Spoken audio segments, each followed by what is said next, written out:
बिस्मिल्लाहिर्रहमानिर्रहीम अस्सलामुअलैकुम। कैसे हो प्यारे बच्चों, उम्मीद करती हूँ खैरियत से होगे। ऑक्सफोर्ड न्यू काउंटडाउन बुक 5 के साथ मैं आपके सामने हाजिर हूँ।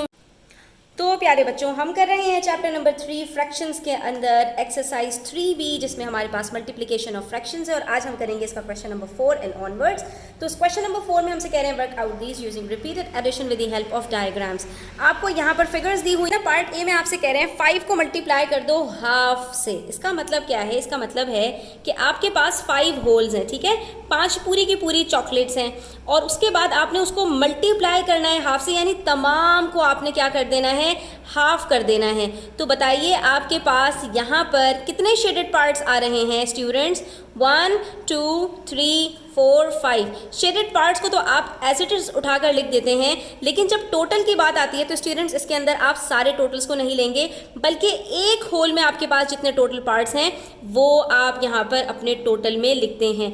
5/2 आपका आंसर आएगा, ठीक है। और अब आप यहाँ पर चेक भी कर सकते हैं, 1 2 3 4 5 पार्ट्स आपके पास शेडेड है और एक होल के अंदर आपके पास एक पार्ट शेडेड है और एक अनशेडेड है, तो इसके अंदर 2 पार्ट्स आपके पास टोटल हैं, तो ये आपका आंसर होगा। ये वाली फिगर थोड़ी सी कंफ्यूजिंग है, आप इसको इसी तरह से कीजिए कि 5 होल्स हैं, 5 होल्स बनाइए और सबके अंदर हाफ कर दीजिए, तो आपके पास कितने शेडेड पार्ट्स आ रहे हैं? 5 शेडेड पार्ट्स आ रहे हैं और एक होल के अंदर जितने टोटल होंगे वो आपका आंसर हो जाएगा। और अब आप इसको चेक भी कर सकते हैं, 5 को मल्टीप्लाई करें 1 से, दोनों न्यूमरेटर्स हैं, तो 5 1 जार 5 और 1 2 जार 2, तो आपका आंसर 5/2 आ जाएगा। इसी तरह से यहाँ पर आप देखिए स्टूडेंट्स, 4 को मल्टीप्लाई करना है 1/4 से, तो 4 1 जार 4 1 4 जार 4, तो 4/4 आपका आंसर आएगा। और आप इसको चेक भी कर सकते हैं, 4 होल्स हैं आपके पास, आपने 4 होल्स ले लिए, ठीक है, और इसके अंदर आपके पास सब में 1/4 पार्ट्स करने हैं, ठीक है। तो आपने ये सब के अंदर 4 पार्ट्स किए और एक एक पार्ट को सबके शेड कर दिया, ठीक है। तो अब बताइए यहाँ पर आपके पास स्टूडेंट्स कितने पार्ट्स शेडेड है टोटल? 1 2 3 4 पार्ट्स शेडेड हैं, हमने 4 न्यूमरेटर में लिख दिया। डिनोमिनेटर में हमने क्या करना है, सिर्फ हमने एक होल के अंदर टोटल पार्ट्स को देखना है, 1 2 3 4, तो 4 ही हमारे पास यहाँ पर शेडेड पार्ट्स हैं, तो ये हमारे पास आंसर आ जाएगा 4/4। और इसके अंदर देखो बच्चों, आप इसको ये भी कर सकते हो कि एक क्वार्टर आपके पास क्या होता है, यानी एक आपके पास पिज्ज़ा है, उसके अंदर आपने 4 पीसेस किए, ठीक है। 4 पीसेस करने के बाद आपने एक एक पीस उठाकर 4 लोगों में आपने जो है वो 4 लोगों को दे दिया, ठीक है। एक पीस एक को दिया, दूसरा पीस दूसरे को दिया, तीसरा पीस तीसरे को दिया, चौथा पीस चौथे को दिया, तो क्या होगा, चारों पीस आपके जो है वो सबको मिल जाएंगे, पूरा एक पिज्ज़ा आपका 4 लोगों में शेयर हो जाएगा। तो वहाँ पर आपके पास 4 पीसेस के कितने पीसेस आएंगे? 4 पीसेस आ जाएंगे, ठीक है।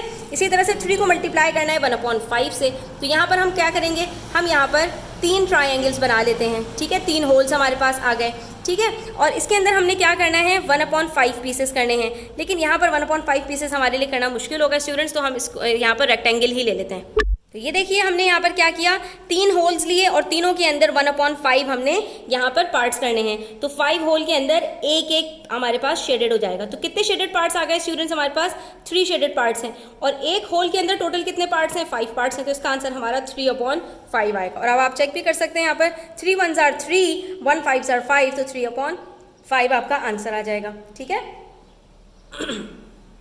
उसके बाद है 4 मल्टीप्लाई बाय 1/3। सेम आपने यही काम करना है, 4 आपने होल्स लिए और उसके बाद ये पैटर्न एक दफ़ा याद कर लोगे तो फिर आप सबके अंदर वही सेम चीज़ अप्लाई होगी। 1/3 से इसको मल्टीप्लाई करना है, सबके अंदर आपने 3 पीसेस किए और एक एक पार्ट को आपने 1/3 है ना, तो एक एक पार्ट को सबके अंदर आपने शेड कर दिया, क्योंकि 4 पीसेस को मल्टीप्लाई कर रहे हैं 1/3 से, यानी सब में उसको हम जो है वो डिवाइड कर रहे हैं। तो हमारे पास कितने शेडेड पार्ट्स आए? 1 2 3 4 शेडेड पार्ट्स आए और एक होल में टोटल कितने पार्ट्स हैं? 3 पार्ट्स है, तो ये हमारे पास आंसर आ गया 4/3। तो इस तरह से हमने इसको सॉल्व करना है। अब हम इसको बगैर फिगर के भी सॉल्व कर सकते हैं। सिंपल क्या करेंगे, न्यूमरेटर को न्यूमरेटर से मल्टीप्लाई करेंगे, डिनोमिनेटर को डिनोमिनेटर से। तो डिनोमिनेटर में हमारे पास कुछ नहीं होगा तो 1 होगा, 2 4 jar 8/3, 7 2 jar 14/5, 3 3 jar 9/4, 1 7 jar 7/3, 5 1 jar 5/6, 6 1 jar 6/2, ठीक है। अच्छा, अभी तक इन्होंने हमें सिंप्लीफाई करने की बात नहीं की थी, सिर्फ मल्टीप्लाई करने के लिए कहा था, तो हमने सिर्फ मल्टीप्लाई किया।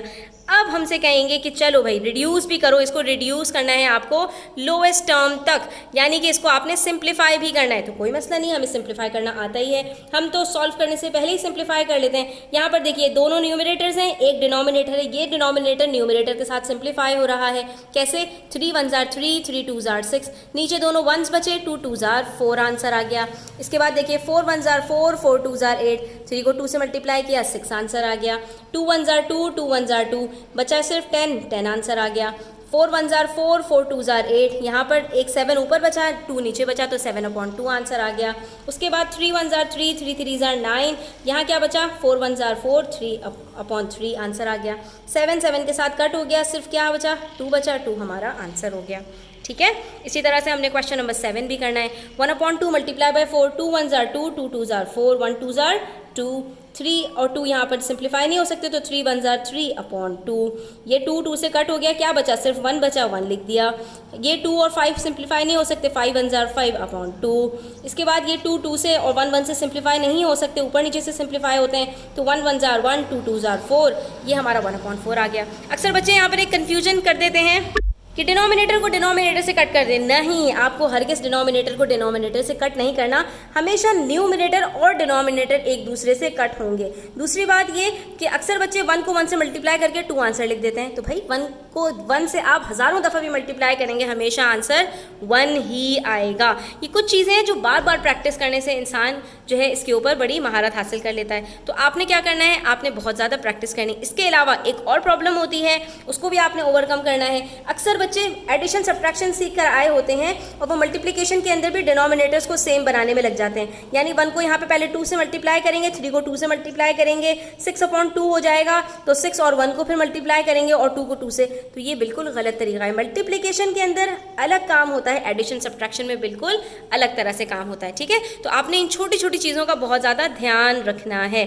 अब देखो यहाँ पर मैंने आपको पहले भी बताया था, जब दो नंबर्स के बीच में ऑफ का साइन आता है तो इसका मतलब होता है ये दोनों आपस में मल्टीप्लाई हो रहे हैं। अब आपको अलग अलग तरह से वो मल्टीप्लिकेशन सिखा रहे हैं, तो इसका मतलब है 1/5 multiply by 1/2, 1 1s are 1, 5 2s are 10। ठीक है, तो अब यहाँ पर आपके पास क्या हो जाएगा? इसी तरह से 1/2 ऑफ 1/5 हो तब भी आंसर यही आएगा, 1 1s are 1, 2 5s are 10, क्योंकि हमें पता है 2 3s are भी 6 होता है और 3 2s are भी 6 होता है। तो ये हमारे पास प्रॉपर्टी है, हम पढ़कर आ चुके हैं कि हमारे पास जब दो नंबर्स आपस में प्लस होते हैं तो चाहे कोई सा भी नंबर पहले लिखो, कोई सा भी बाद में लिखो, आंसर जो सम आएगा आपका वो सेम आता है। दो नंबर्स जब आपस में मल्टीप्लाई होते हैं तो कोई सा भी नंबर पहले लिखो, कोई सा भी बाद में लिखो, आंसर प्रोडक्ट आपका हमेशा सेम आता है। इसी तरह से 1/2 ऑफ 1/3, 1/6, 1/3 ऑफ 1/2, 1/6, दोनों का आंसर सेम आया। अब यहाँ पर बच्चे क्या करते हैं? 3 को 2 से मल्टीप्लाई किया और 5 लिख दिया। तो ये आपने बहुत आंखें खोल के बहुत तवज्जो के साथ करना है, कोई ऐसे मसले वाली बात इसमें नहीं है। इसी तरह से देखिए 3 1s are 3, 4 2s are 8, इसका आंसर भी 3/8 आया, और 1/2 ऑफ 3/4 करेंगे, इसका आंसर भी 3/8 आएगा। इसी तरह 1/2 ऑफ 2/3, इसका आंसर क्या आएगा? ये 2 2 से कट कर दो तो आंसर आएगा 1/3। इसी तरह से 2 2 से यहाँ पे कट हो जाएगा, इसका आंसर भी 1/3 आ जाएगा। कितना मजे का है ना। नेक्स्ट क्वेश्चन देखिए, क्वेश्चन नंबर 9, इसमें आपसे कह रहे हैं अब फिगर्स बनाकर दे दी, स्टेटमेंट्स आपने खुद से लिखनी है। तो बच्चों पहले हमारे पास होल नंबर और फ्रैक्शन था, हम क्या करते थे? जितने होल्स होते थे उतने सारे होल्स बनाते थे, जो फ्रैक्शन होता था सारे फ्रैक्शंस उसमें डिवाइड कर देते थे और फिर देखते थे कितने शेडेड पार्ट्स हैं और पहले होल के अंदर कितने टोटल पार्ट्स हैं, तो उस तरह हमारा आंसर आ जाता था। अब इन्होंने क्या किया? दो फिगर्स दे दी, दोनों के अंदर फ्रैक्शंस हैं, ये भी देख सकते हो, ये पूरा एक फ्रैक्शन है। ये फ्रैक्शन क्या है? 1/4, और जो दूसरा फ्रैक्शन है आपके पास, ये आपके पास आंसर वाला फ्रैक्शन है। इसके अंदर इन्होंने क्या किया? वही 1 2 3 4 वाला पार्ट था और इसके अंदर इन्होंने इसके अंदर 3 पार्ट्स और कर दिए। तो यहाँ पर हमारे पास क्या फ्रैक्शन बना? सिर्फ हमने ये पहले वाली लाइन देखनी है। तो यहाँ पर हमारे पास क्या फ्रैक्शन बन रहा है? 1/1 2 3। देखो यहाँ पर सिर्फ एक पार्ट शेडेड है, इसको सिर्फ देखोगे, अगर बाकी सबको छोड़ दो तो ये आपके पास क्या है? 1/3। टोटल पार्ट्स कितने हैं? 3 और इसके अंदर शेडेड पार्ट्स कितने हैं 1। तो इसका मतलब है यहाँ पर हम क्या कर रहे हैं 1/4 मल्टीप्लाई बाय 1/3, ये हमारे पास यहाँ पर स्टेटमेंट बनेगी।